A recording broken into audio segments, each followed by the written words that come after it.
What did I say? During the meanwhilest. During the meanwhilest. No, I don't No. like that at all. Hello.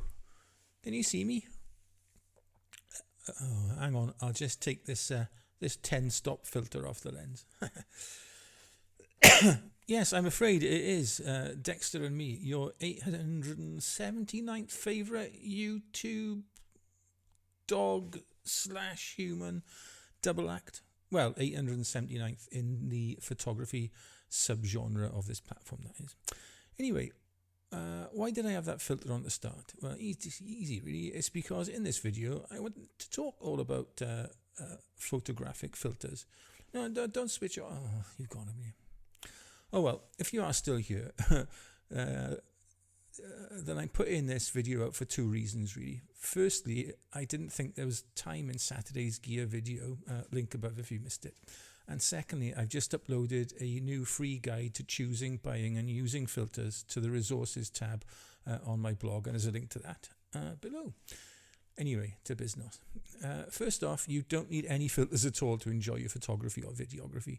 But when you want to get creative, then sticking a piece of glass on the front of your lens opens up all sorts of possibilities. Now, I've been using filters of all shapes and sizes from an early Coke-in slot-in system, remember them? Before graduating to a mix of Lee and former high-tech ones. Now, they were really good. And latterly, a circular magnetic system.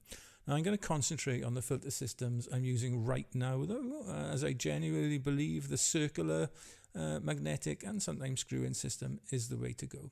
Now, for my stills photography, I use the Kase Wolverine system. Now, I bought a 77mm set, and I love these filters as they are so light and compact to carry, yet are oh so easy to use. I've got magnetic adapter rings on both my most used landscape lenses. That's my 10-24 and 100-400 Fujinons, and they just clip into place with a rather satisfying snap. Now, these filters have been used to take some, I think, are really nice seascapes over the year, and I'll link to my video review of them above.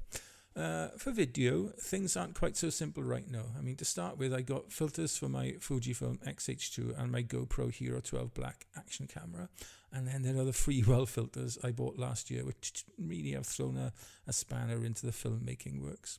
My big filter kit comprises the following screw-in filters. Now, deep breath.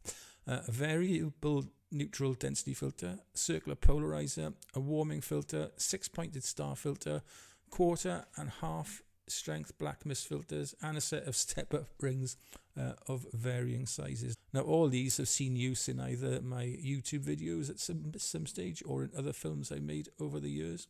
And the warming and half-strength black mist filter are usually on this lens that I'm using to record right now, but they're not today for some reason.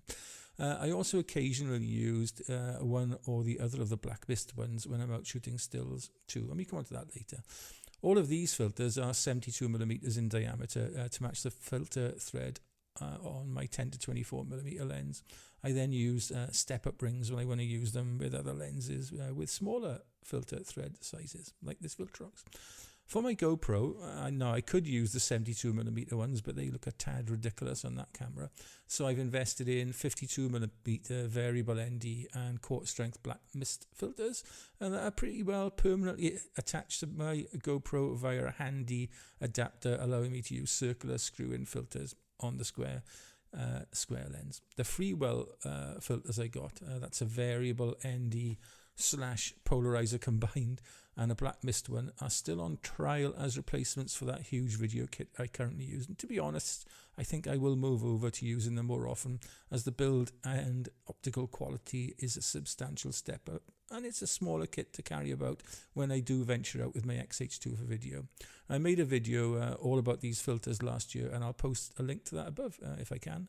Have a look at if you're interested in those. So what do all these different types of filters do, and which ones do I need? Well, as I said at the start of the video, you don't need any of them, but in order of importance, here's what they can do for your photography or filmmaking. Now, the polarizer helps to remove reflections or glare and can also increase color saturation. And if you only ever buy one filter, then a polarizing one should be at or near the top of your shopping list. Its look can't really be easily replicated in post-processing, if at all, really. And if you want to shoot landscapes, I say one is as near to essential as it's possible to get. Moving on to the neutral density ones. For stills, these allow me to either maintain wider apertures when there's otherwise too much light, or they can enable, like longer shutter speed, creating that dreamy water look. In video mode, a variable neutral density filter is, I consider anyway, essential again, especially if you want to obey the 180 degree shutter rule. So for example, if you shoot at 25 frames per second, then you want your shutter speed to be at 1/50th of a second to maintain natural looking movement in your films.